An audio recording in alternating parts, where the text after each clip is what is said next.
How are you all this morning? Good, great. Glad to be here. Thank you for having me here. My first time here, obviously, but following one for a while online. Was introduced probably a few years ago. Actually, it's Chief Lee. She told me about it. So, nevertheless, wanted the opportunity to present to you all. This conversation BJ and I had a few weeks ago, and he's like, "You should present to people at 1 million cups in Orlando." I'm like, "Yes, I've been getting their emails for a long time now, so now I'm finally here." So, 2020 presented to us some difficulties and some disruptions for our world. Not just healthcare, but one that we've identified at Hero Hangout, and that was education and mentoring.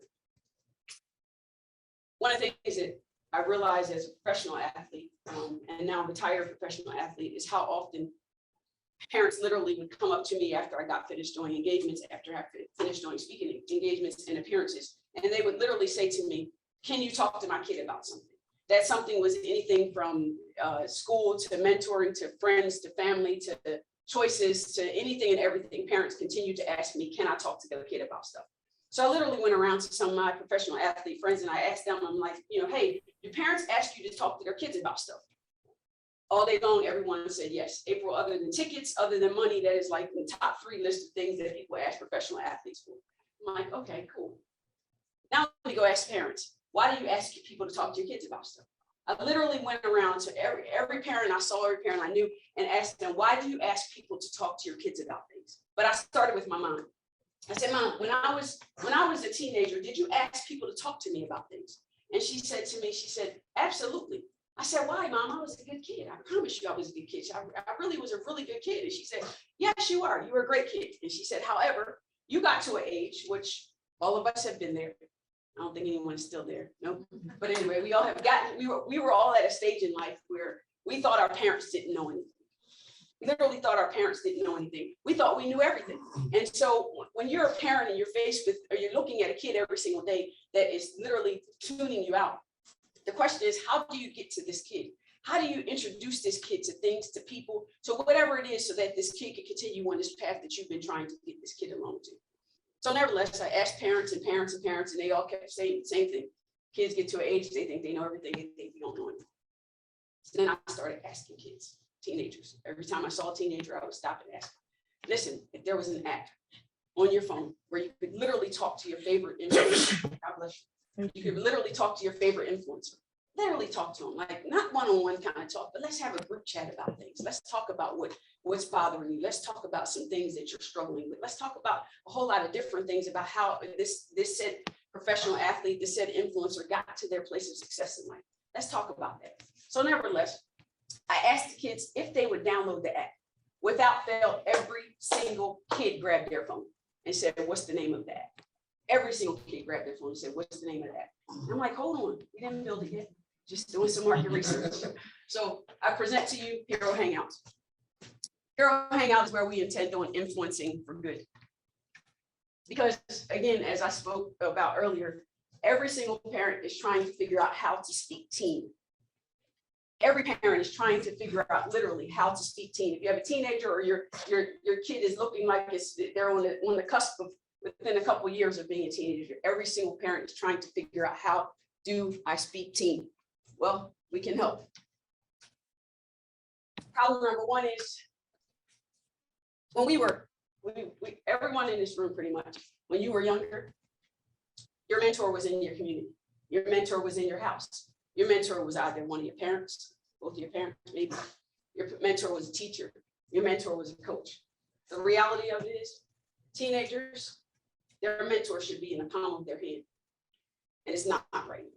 Their mentor, the person that they're asking to mentor them, the person that they're signing up to follow, the person that they're liking, is literally giving them TikTok dances, is literally teaching them about what success looks like. But one of the most important things that our mentors taught us is the process. Our mentors taught us how to be, not just wait till success arrives in your life and say, "Hey, listen, I want to sit here and like you." No. They taught us how to be liked. They taught us how to be successful. They taught us what it took in order to be great. That's why we are all sitting here today, because of the power of mentoring. And so teens are influenced by anyone. You ask a teenager to see their phone, or you know teenagers, and literally, if you look through their social media accounts, they are following many celebrities. I had a gentleman telling me that his kid is not influenced by any celebrity. I said, sir, you're sadly mistaken. Grab your kid's phone and look on their social media accounts, and I promise you, they're not just following their two parents. So, question is, who are the people that are influencing our teens today? Obviously, that starts with their parents. Then they find some friends. Start going to school, they find friends, they find people in the community. Then it becomes a thing about social media. They're influenced by social media. They're influenced by culture. They're influenced by music and television. We look outside today and we see a teenager, you'll see that they look like someone that they've already seen on social media, on television, in the culture. That's what they look like. That's what they dress like. That's what they begin to talk like. So it started with the parents, but it obviously has evolved into other things and other people. And so we talk about how influence is shifting. Influence for good is shifting to online. Again, I'll say every single teenager, thanks to COVID, but every kid now has access to technology. COVID shifted education online. But the question is, how are we educating this next generation of kids? How are we educating them? What are we teaching them? What type of things are we putting in front of them? And so with easily, I'll say these are pre-COVID numbers. So I'd say 100% of them now have access to technology because most of their schools were shut down. So they had to have technology. They had to have access to technology. All of them have a social media account, and all of them, let me just say all. So some of our app features. I spoke earlier of the group conversations that kids can have with influencers. Group conversations. Let's talk about it. Because once we begin talking about things, we all know that once we can literally have an open dialogue about some things in life, that's when change really starts to happen. Change really starts to happen when we have an open dialogue. But so we have live video chats with superheroes. We call our influencers superheroes. We don't call them influencers, we call them superheroes. Because we're looking for them to continue to save the world, not just start saving the world, not just just a little saving the world, just a continuous thing of saving the world, because every single day another kid becomes a teenager. Peer chats are part of the app platform. We also want to do workout videos. One of the workout videos I saw a few years ago was a video of Dak Prescott, who's the Cowboys cheerleader. He's the Cowboys quarterback. There we go. And he was literally doing these exercises and things just to get ready for the game. And I can't tell you how many times I saw that video over and over and over again. And even more recently, seeing a video of Steph Curry, literally as he goes through his entire workout routine before he participates in the game. So the question is, if all you see is the success, if all you see is the moment I show up, if all you see is the moment the ball is tipped and the game starts, then how do you know what it takes to get there? Like, if you ride around your neighborhood and you see a basketball court, you'll see all these kids just throwing up shots. It's like Steph Curry didn't get there from just doing that. Like, there were steps along the way. There was a process. And so how can we teach those different processes to young people so that they understand that success just didn't happen overnight? Like, what does the journey look like? What does the struggle look like? What does the gym time look like? What does the vocal time look like? What is whatever preparation it takes in order to get to that place of success in life? What does that process look like? And that's what we're intending to show on the Hero Hangout platform. Market analysis, of course. This number changes obviously every single. At 49 million the time we did it, but I mean, depending on, I'd say it probably go up in the next couple of years, just because moms and dads were stuck in the house in COVID, and so there's one. That's what we got a few years for that. We got a few years for those kids, but probably lost a few teenagers. Listen, we lost one too many teenagers. Let me say that we lost one too many teenagers. Every day a life is lost. We lost too many. So you're right, absolutely right. There's $143 billion that teens are spending. Teens themselves, teens are spending, and they're influencing another 600 billion. Huge numbers, absolutely huge numbers. they're spending it, but of course, we're targeting the parent for many reasons. We're targeting the parent, but at the end of the day, the kid is going out and spending $143 billion, but again, influencing $600 billion within their household. To date, in terms of traction, we completed over 1,200 and counting surveys, conversations, having 525 plus people that were part of our baseball. We released the app in the Apple and Google Play Store. That literally, we released it I'll say kind of quietly, because we only released it for the purpose of people that we wanted to be part of our beta, so that they could give us some feedback on what they wanted to see, what they wanted the app to do, how they wanted the app to behave, those type of things. And this number is growing daily, but we've had conversations and consideration of over 250 superheroes from every major sports league around. And that is just in the United States. We have not expanded our reach globally to include superheroes, but nevertheless, obviously that'll be our focus moving forward also. Our monetization strategy is evolving because at one point in time, it literally just included our subscriptions and just included our influencer marketing. Like that's all it included. And then we got thinking like it should include many more things. And here are the many more things that we've come up with. And some of them are far down the line and just a dream right now. We have no clue how we're gonna make some of these things happen. I.e. that payment system being there. We don't have any idea, but some of the other things, the merchandising, content marketing, subscriptions, influencer marketing, gamifications, things like that are all part of our monetization strategy. So that's the monetization strategy. Our business model is get between the next 4 years, 3-4 years, whatever, being able to get 9.8 million subscribers in the US market alone at a subscription cost of $20 a month, brings us out to $7.06 billion in revenue. So of course you would like to meet our team. I am April Holmes. I'm the co-founder and CEO of Hangout. It's Dr. Brett Lamar. He's our CTO, and Dale Allen. The three of us have comprised an amazing resume of organizations and brands and businesses that we work with, and there's just a snapshot of some of the organizations that we've been affiliated with. And we have some awesome advisors also that we call and pluck their nerves all the time and run things by them and pick their brain about. And this is just a snapshot of the advisors that we continually talk to. And our TAM again is the $143 billion market. The traction is the 525 people in our beta test pool. And then our team is just some influencers, us, and a bunch of young people that are coming together and looking forward to changing the world. And again, April.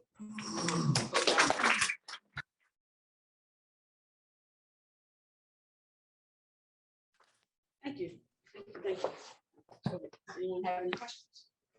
Yes, sir. One of the best presentator I've seen. I agree. Kids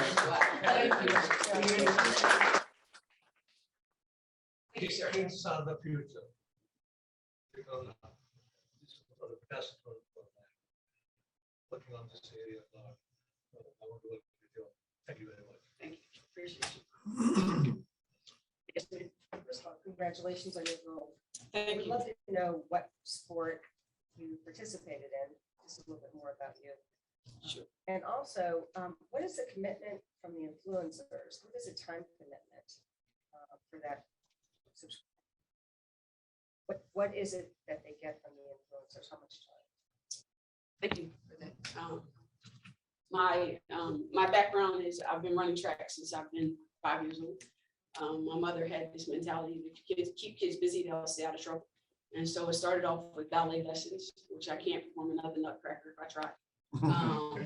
So went from that to ballet and then eventually to track and basketball. I was a successful track and field athlete as well as basketball player.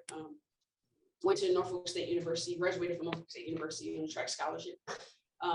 After I graduated from there, I went to work at Verizon. I was project manager there, engineer there at Verizon for a number of years.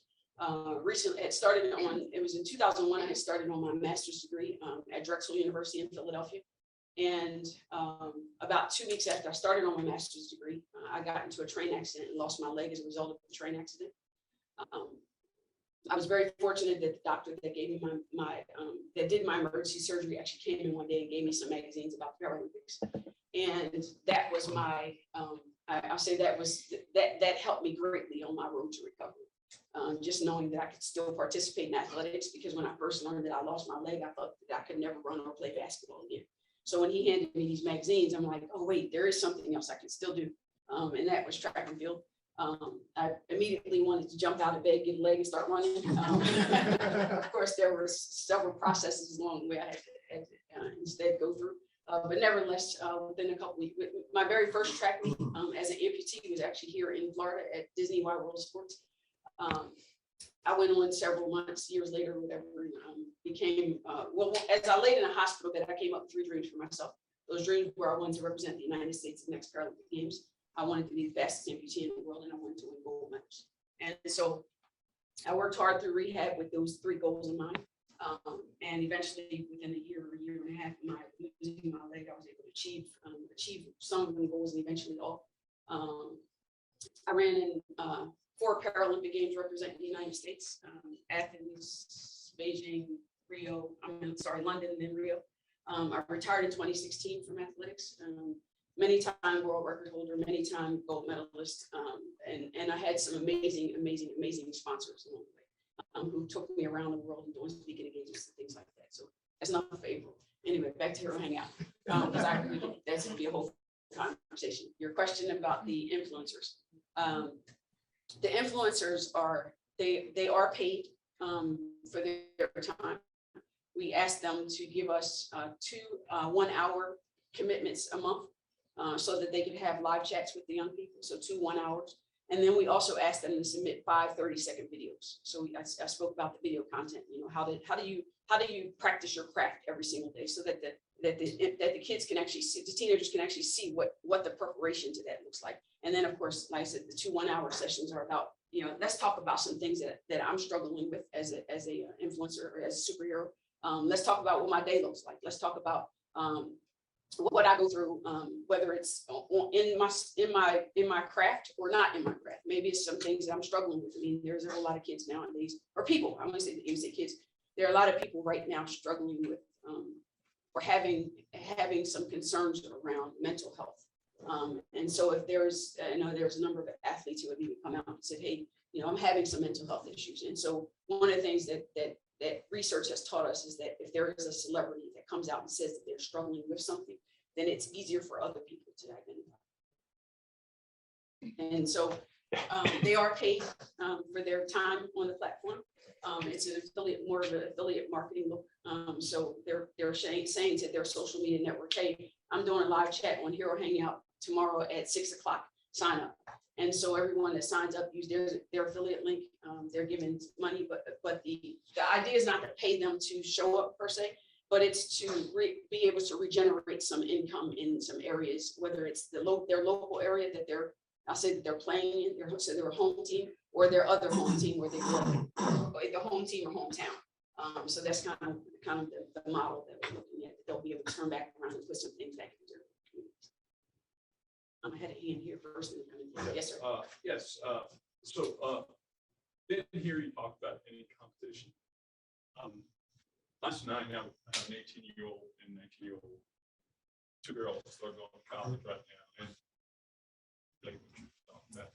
Have you heard of Better Off? Better Off.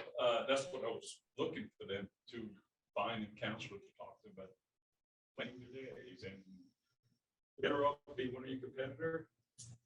Thank you for the question. Yeah. I'm very familiar with Better Up because I am also an executive coach. So I used to coach on the Better Up platform. There's a woman by the name of Dr. Jacinta, I can't pronounce her name correctly. She is actually head of coaching direction for Better Up. And one of the things that they've talked about is, and continue to talk about, is how they don't cater to young people. That's not their business model. they keep getting questions about catering to young people, but their current business model is not to cater to, that's not their clientele. Their clientele is literally adults. And so for that reason, no, I would not consider, but this is not about counseling. This is about sharing. This is about a shared experience. This is about, how can I share what I've done to get here? How can I share with you what I do every day? And how can I share with you what it takes to be successful? Because it's the sharing that most people, literally, if you pick up your phone and go on any social media account, you see the success. That's what you see. You see success. You don't see the journey. And so it's the journey portion that we're more interested in sharing. Well, once a month, is that enough? To me, it's like looking for something once a week at least to get them, because their attention span is 3 seconds. Great question. I actually said twice a month. So we're asking each person, each influencer to commit to 2 hours per month. So if obviously as the network grows, there can be 200 people a day. It's just about getting those type of superheroes on the platform, so that our hope is that every single time a kid opens the Hero Hangout app, there will be someone on that platform they identify with. Because my pretty much my network is professional athletes and athletes. That's our start. That's our low hanging fruit for us. However, we absolutely are intending to expand to everything. Whether it be it could be astronauts for all we care. We just want people of success, so that every time a kid opens that app, they can scroll down, listen, and say, hey, wait, I've always wanted to be an astronaut. I'm definitely signing up for this. Or entrepreneurs, or whatever it is. Absolutely, sir. Absolutely. Yes, sir. We No, have- no. Oh, sorry. I told him he was next. I apologize, sir. I had a couple things. So Yes. I'll echo Sean's praise of the quality of the presentation. Thank you. And so it was refreshing to see that.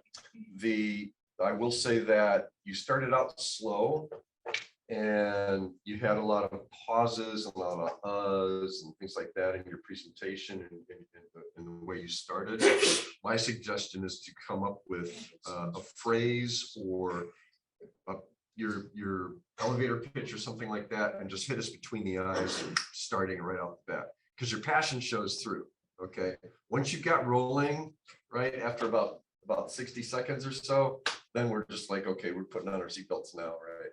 So I would work on starting out a little bit better in that regard.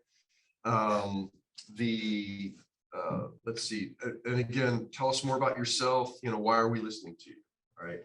This is not necessarily an investor pitch, it's more of a business pitch. So we were more interested about your journey. So thank you for sharing that with us. I would just make that part of the presentation, especially if you're going to be presenting to other 1 million cups. Because now that you've presented here, you can go to 135 others, as you well know. The other thing that I saw was your monetization strategy was good. There was a lot of things on there. I would probably take a couple of those things out because it can be overwhelming for an investor. Like, well, you're going to do all this stuff right off the bat, or what? The other thing too is that even though it's not an investor presentation, a lot of people can't help themselves, right? The other thing was, $9 billion over 5 years. That's a great number. The thing is they would prefer to see some sort of a growth chart, so that you can show them, how quickly and at what rate you're going to be growing. I don't know if I would use the $9 billion number. I would probably go with a smaller number because some people might think that's too good to be true, or whatever the case may be. And by all means, when I mentor teams and people and whatnot, I tell them, don't listen to what I have to say. I listen to what I have to say, but as long as it fits within your culture and everything, and you can throw out what you want, you can accept what you want. And then he brought up the competition thing. So I strongly suggest you put some sort of a quadrant. You pick 2 of the things that you do well, better than anybody else does. And then I can show, I don't know if you're familiar with that, but I can show you pictures. I can work with you on that and show you. And so set it all up. so that, of course, you come smelling like a rose, that you're in the, you're all the way up here in the top right, and everybody else is like, lower left. But that's a good graphic to have as far as that's concerned, because otherwise people don't get a feel that your competition. And when you said better the other one, and you were an advisor and so forth, I think that works great. So some. Appreciate it. All right, so that's all the time we have. We do have one final question, and that is, what can we as a community do for you? Thank you for listening. Your feedback has been amazing and very well received. I think that we are in a place now where we're transitioning from our beta app to a more public friendly app. So we made some adaptations to the original one that's currently in the App Store. So we are having some tech challenges right now. We also don't know very many people outside of our I'll say our athletic world. Both myself and my two co-founders, a lot of our reach is athletics, not too far outside of athletics. So being able to equip the app with all types of superheroes. So if you will have any experience, expertise, but just as you shared your level of experience with us, and I could go on answering individually all your questions, but it's those things. It's that type of feedback, because you said you mentor people, and I tell them, don't listen to me. Well, I believe there's always a way that you can learn from every single last person. I believe there's a reason why you come encounter with people. And so, whatever little bit of feedback it is, or a lot of bit of feedback, it doesn't matter, is very helpful to me and to us as we grow, because, all of you all sit here, you indicated you have 2 teenagers. So it's like, okay, what are my teenagers looking for? How can I help April? Let me send this along to her. How can I help her Hangout grow, like whatever that looks like for you all individually? Because as I sat here and talked, or stood here and talked, I'm sure your brain was trolling about, she could do this, and she could do that, and maybe if she did this, did she ever think about that? So those type of conversations and things that would be most helpful. Like I said, outside of tech, I know BJ and I have had that conversation around tech, and how do we get the product that we would like to have, that the team would like to have, that the parent would need to have. How do we get that app in the App Store and get that to grow? So that's probably our greater need. Great. Thank you so much. All right, thank you.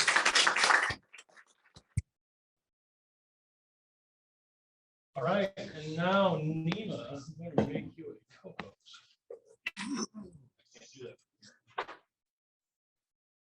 Can you guys hear my voice? Yes. Okay, great. He's gonna make you co-host.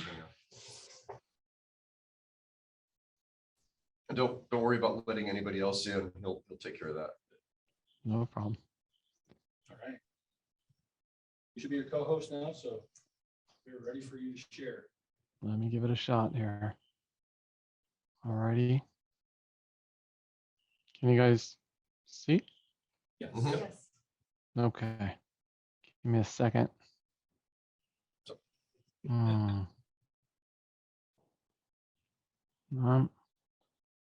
Hold on one second. Okay, great. Eric, do you want to do any kind of intro, or you want me to do the intro? I'll let you do it. Well, I will say Nima is an owner of a small hotel in Grenada. He has been one of our regular attendees here in Orlando when we were all on Zoom. Nima zoomed right in from Grenada, and he presented guest chat to us last year, and is going to give us an update on how things are going. Yep. Thanks so much. And, I have to say that I go to many 1 million cups since I started with Orlando, and Orlando is still my home base.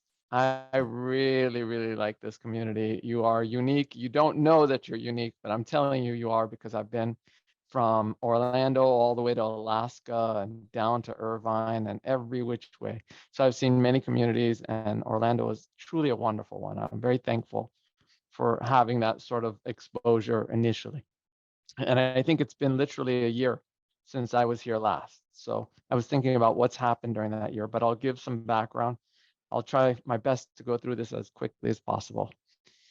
So back in 2019, our little property paid $42,000 worth of commission to Expedia, Booking.com, and the rest, what we call the OTAs or online travel agents.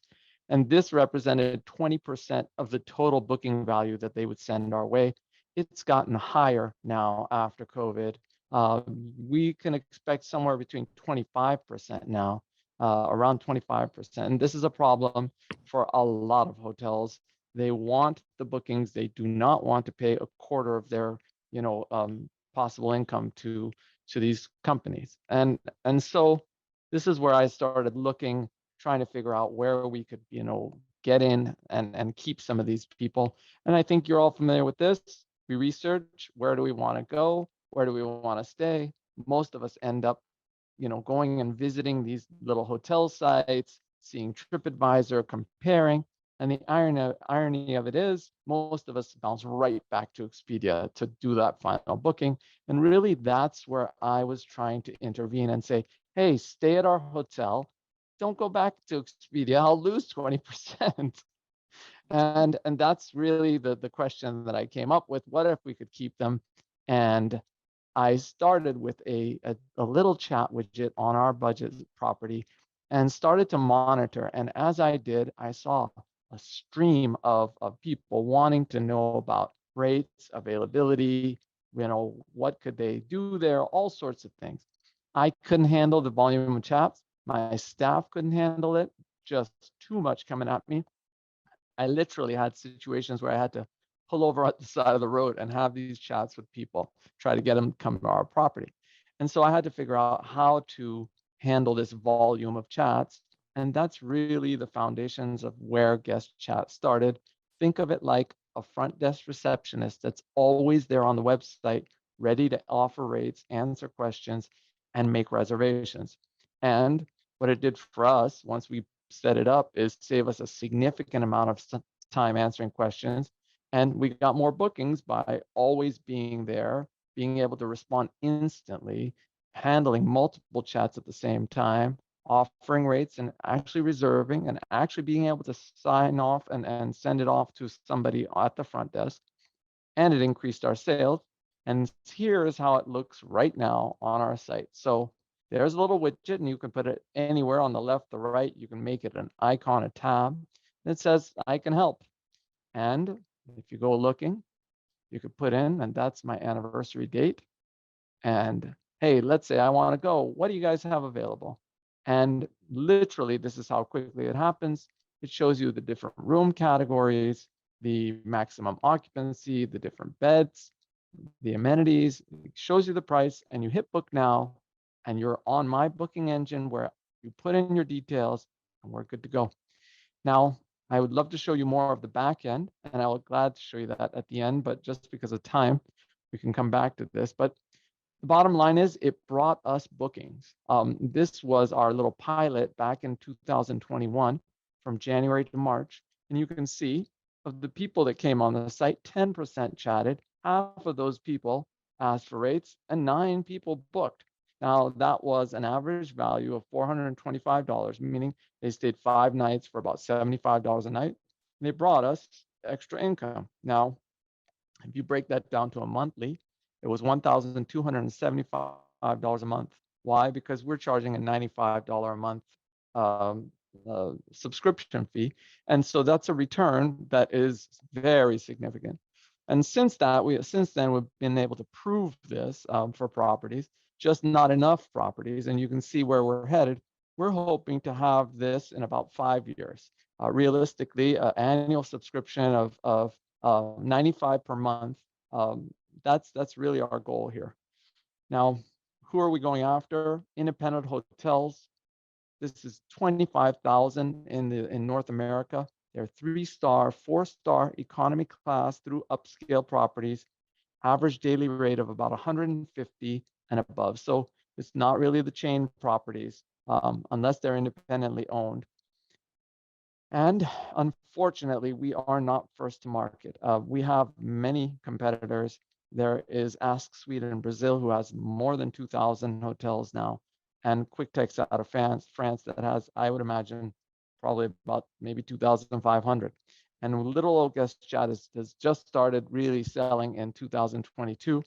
The good news is that we have moved from when I started with you guys, which was like about, I think, 3 properties, our own, to about 15 properties. Now, it's good news, but it just needs to be better. And that's really where we need your help.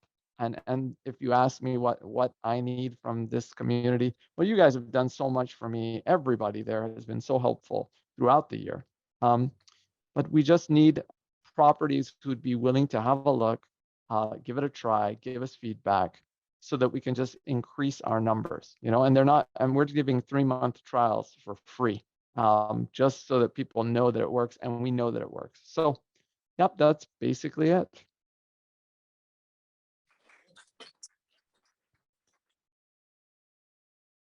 I will try to moderate questions, both from the computer and in the room. Josh. Hey, Nima, love what you're doing, as always. And I have a lot of questions, but I just want to focus on one thing. Your last slide, competition. Those axes did not make a whole lot of sense to me. Really? So, like what Rupert was talking about with April is, what are those things you do really well? How do you position yourself versus the competition? I don't care how many customers they have right now. Maybe they've been doing it longer, right? So I would change those axes to be things that your clients care about and how that positions you differently than these other people. And I think that might tell a better story. I appreciate it. Thank you, Josh. Rod. So I have a friend, client of mine who owns a boutique hotel. She does Airbnb. She has, I think, 9 rooms in her hotel. Mhm. And she goes to conferences every year with the boutique hotel industry. Have you looked at going into the boutique hotels, not these 100 rooms or 50 room hotels, but these little 5 or 10 rooms, Airbnb, bed and breakfast, whatever it is, and having them, because there's a lot of low hanging fruit there to where you're able to have an audience that hates booking through Airbnb, who hates booking through all these other things, and they make so much more money, just like what you're talking about, 25% more. They don't have to split their revenues. But that's an industry that you didn't mention. So have you looked at that industry? I've looked at it briefly, but my calculation is that if you have under 25 rooms, frankly, if you have under 40 rooms, and your rates are relatively low, meaning under 150. 200, $300 a night properties typically.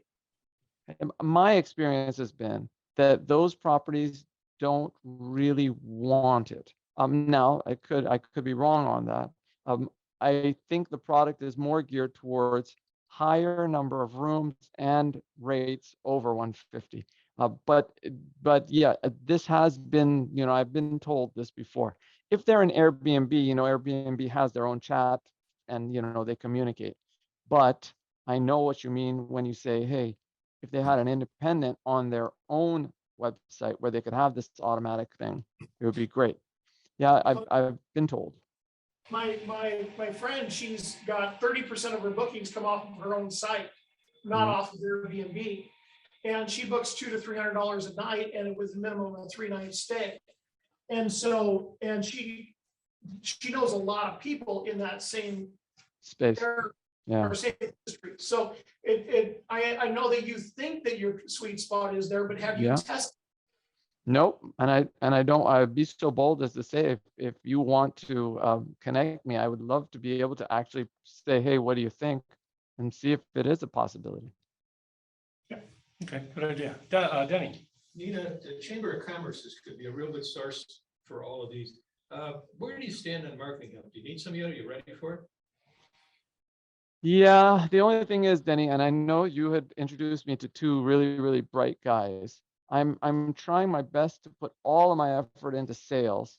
And so, and I have a limited budget because I've spent a considerable amount, basically, developing this thing, and it's quite robust now. But it just depends on how much return I'm going to get for that. It's not that I'm closed off to it. It's just I really need to get sales. I'm making all the calls these days. I'm your sales guy. Wow.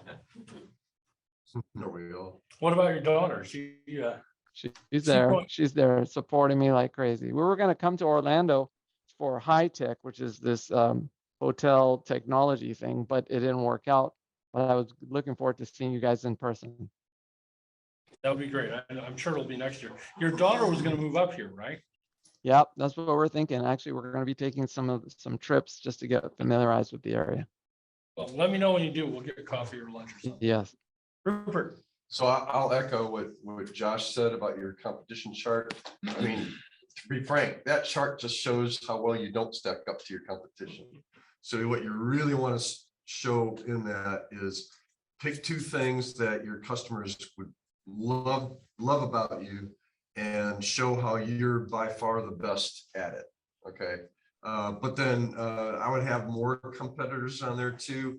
A good number to have is between 8 to 12 competitors, because that shows people that you really understand your competitive landscape. And the other question, well, it's more of a question, is do 1 million cups attendees get a discount at your hotel? All the time, Rupert. I'm waiting. challenge accepted. Challenge accepted. Anyone else? Well, Yes. I'm in the middle of trying to book a Caribbean vacation right now, and I never heard about Grenada as one of Yep. this. Typically, I was looking at Turks and Caicos and or other places. So what does that mean for me? Do I go to your website, or do I typically go to Expedia, look for a package? Or Yep. What it means is that once you get into the nitty gritty, meaning you've decided where you want to go and what area, then you are most likely to go in and kind of do some research about, what your options are. And that's where you kind of do the window shopping, hotel to hotel, especially if you want to get lower rates and also a little bit of preferential treatment, because you're not going to get that special attention if you book with Expedia. Let's say you have a special request, you want it on the top floor, or you want separate beds, or you want a specific thing. Those requests are not going to be as considered by a property when you're going through a third party. So you want to basically, one, be able to comparison shop by going to those specific websites to see, okay, which one do I really like, and then consider going direct, because you're probably going to get a better rate, probably. You look through the big ones, what's gonna happen is if you make a change, you're gonna lose your money. Yeah, with the hotels, they're going to be much more, in my opinion, hotels are going to be, when you're coming direct, they're going to be much more flexible with everything, cancellations, everything. So I'm curious, is it possible to tie into like area attractions and events and just stuff to do like horseback riding or parasailing? Would you eventually get to the point where I could book those through your hotel, or even just ask, do you have horseback riding and parasailing available in the area? Oh yeah. That's already in the thing. So I don't know if you guys remember, but that's already in there. So for example, if you ask, hey, what's there to do over here? Your place comes up first on Expedia. Yeah. So there you go. All those things, it tells you exactly where you can go. You can go to the waterfalls, you can go to the beach. So yeah, all of that is there. But would it be possible to book things through the site? Yeah. You see a lot of like, let's say, for example, I'll just quickly do it. Let's say that in fact, this is a great example, right? So there's a former special. Here are some local specials right now. Where are you going to redeem that special anyway? Meaning, is there anywhere here? And I guarantee you, there's very few places on hotel websites where they can actually redeem it. Well, here, just put in your name and the hotel gets it instantly. And then you're going to be able to redeem that when they get in touch with you immediately. The hotel now has you as a contact. So the point is that you have a way to be able to, for example, if somebody wants to book direct and look at those benefits, well, how do you redeem it? Right here, right now? Just put in your details and somebody's going to get in touch with you. Let alone, I want to upgrade my room, that kind of thing. All of that allows for a direct relationship. So if you get the idea, you can do a lot of that. I'm picturing your next app to be a concierge chat. Where if I want tickets to a show, I chat. I have to be a guest of the hotel for it to work, but I want tickets to this show. And then either the live concierge or the automated system goes and gets me tickets to the show. So Yeah. here's the next thing. To get rich, I want my name on it. Josh, do you have a question? Yeah, I just feel like you kind of glossed over it a little bit, but if a hotel can offer a 10% discount and still get an amazing return using guest chat, is there any conflict of interest with being on a booking site and on your own site offering that discount? Like, is there any agreement that you're violating? And if not, then why isn't that just a natural part of the program? That should just be built in. I mean, who wouldn't want to do that? It's obvious. Like if I go to the hotel website through Expedia and I go to the hotel website itself and they say, we're 10% less expensive than what you're going to get anywhere else, I'm not going anywhere. I'm hooked. Like whether you give me great service or not, like as long as I can book and not have a hassle, I'm in. Like that just seems like such a natural, obvious hook, but I don't feel like it's being accentuated. It's being The thing is, it's not exactly that cut and dry. So depending on where in the world your property is, the OTAs have sort of they have contracts, and some of these regions have sort of agreements that say, look, you have to have rate parity, right? And that's not everywhere. And rate parity means whatever you put up, anything, including specials, you have to give us that too. And for example, in Europe, they sued for that, meaning the hotel sued Expedia for that. And so in certain regions, they can still push it. Like in the Caribbean, they can still force it. They can't force that everywhere else. And so it varies. For some of the properties that we work with, they feel very uncomfortable doing that. For others, they feel quite good about doing exactly what you said, Josh, and they're actually doing it. And that's where they're getting, like, I can show you a property right now. Everything is dropped for them because this is their low season. They put up a 30% discount. And on that, if I were to show you how that thing is working, we have a bubble that pops up on the side so that the widget isn't open. It just shows, hey, have you seen our specials? And man, people are clicking on that. And the hotel is making because they see special, boom, they're clicking, they see 30%. They do exactly what you said, Josh. They're just booking like crazy. That hotel does not care. But if they get a call from Expedia and they have a contract, they're going to be forced to take it off. But you could add value that is not monetary. You could stack an amazing amount of value as a hotel that Expedia can't. And so you could stack value. You could put on all kinds of discounts, a free this or something there. Yeah. It makes, you could give them as much value as your hotel room and just extra value. Absolutely. It's always better to increase value than it is to give away money. So, Yep. So Great point. we are out of time. And you did answer the what can we do for you question. So I guess the question I will ask is, what is your big stretch goal that we could help you with? What's one person you need to meet, or one thing you need to do that we could help you do? Anybody in any hotel, basically. It's funny you say that, Eric. I think Scott is somewhere in that audience. So there was a guy from Westgate, which is I noticed that Scott has him as a friend. So I am trying to get Westgate because their chat doesn't work. And so I'm trying to get any property. And I did a little bit of a guerrilla marketing, and I said, hey, I want you to know, your chat is not working on your site. And this is what we could do. And the guy basically he didn't, he saw it, but he didn't respond. And I didn't want to harass anybody. But yeah, people like that, getting my foot in the door with people who could actually have a look, because I know if they had a look, they'd be willing to give it a try. Check Rosen as well. I was just looking at their site, Eric, can you put his actually. contact info? Can you put his contact information back up? Yeah, Nima, I'll could you- put it up right now. Sure.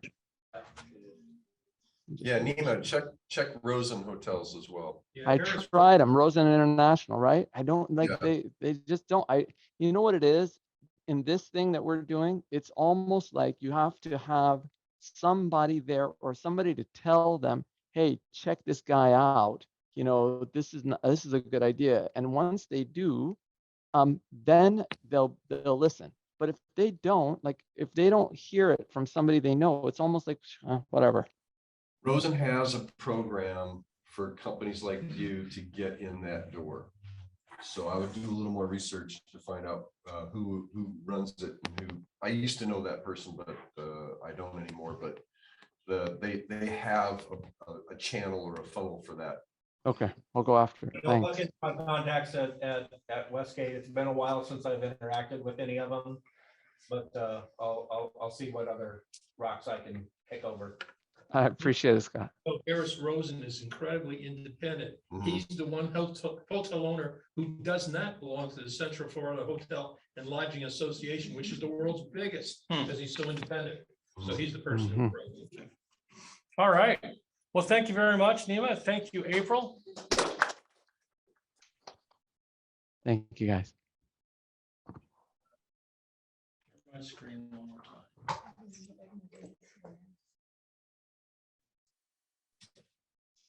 Trevor, how are things in Brazil? Well, actually, today it's cold, but otherwise it's good. You're in You know, midwinter.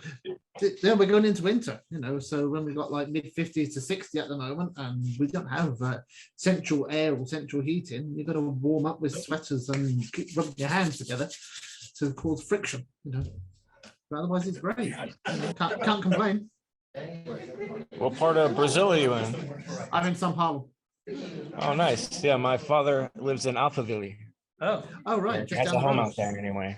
Right. Yeah, so nice. next week we will hear from Shachara Golan. I'm sorry, It's Shocker. Shocker. Oh, thank you. I've been like for an hour yesterday, I was trying, how do you pronounce this? Shocker. So Shocker Golan from Superstars. And we're working on a second speaker. If anybody would like to get their thing in, Tina, VJ, we'll have you on. So hopefully we'll have VJ on. Let's plan on it. Pencil it in. We're putting you down. You're committed now.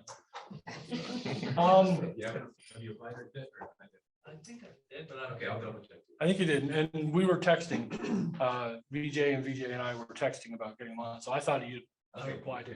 So if you're on Zoom, download the chat. If anybody here wants it, just email me, eric.deckers@gmail.com. I'll send you the chat. Connect with somebody that you met, either on Zoom or here in person. Connect, meet up for coffee or lunch or something, get to know each other, build that community, and join us on meetup.com. If you're not on there already, that's how you're going to get notified. That's where you're going to go to register. So we can start counting the attendance, so you can get a cup and then a t-shirt and then a polo shirt. Yeah. Are we posting on YouTube? We are posting videos on YouTube. We're behind a little bit, but we post the videos, past videos on YouTube, and then we are sharing those on Facebook. So make sure you are part of our Facebook page. Do you have extra t-shirts? Do I or I do? Like, do you have extra t-shirts? Well, we don't have any right now. We're going to wait until we get close to the 8 weeks and we're going to order some. With regard to the videos and all that, especially for the presenters, we strongly suggest that you review those videos like multiple times and take multiple notes about the questions that were asked and the feedback that was given, because when you do that and you really consider and reflect on the feedback, it gets your juices flowing, and so hopefully you come up with other ideas to help improve your presentation as well. But thanks for coming and best of luck for everything. Yeah, thank you, everybody. We ran a little long and y'all stuck around, so I'm very thankful for that. Nima, make sure you and Trevor connect. Will do.